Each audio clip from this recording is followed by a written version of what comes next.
এই প্রবাসে যদি ধৈর্যই ধরতে না পারেন তাহলে বলবো ভাই এই প্রবাসে আইসেন না। যদি মানুষের একটু কথা হজম করতে নাই পারেন তাহলে বলবো আসলেই প্রবাসে আইসেন না।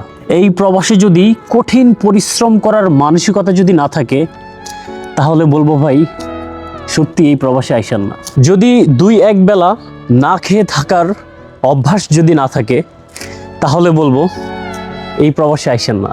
এই প্রবাসের সফলতার পিছনে যদি আপনার মধ্যে জেদ এবং যদি রিস্ক না নেওয়ার সাহস যদি না থাকে তাহলে বলবো ভাই এই প্রবাসে আইসেন না। এতগুলো কথা বলার কারণ কি? এত কথার বলার একটাই কারণ, এই প্রবাস কারো বাপদাদার না।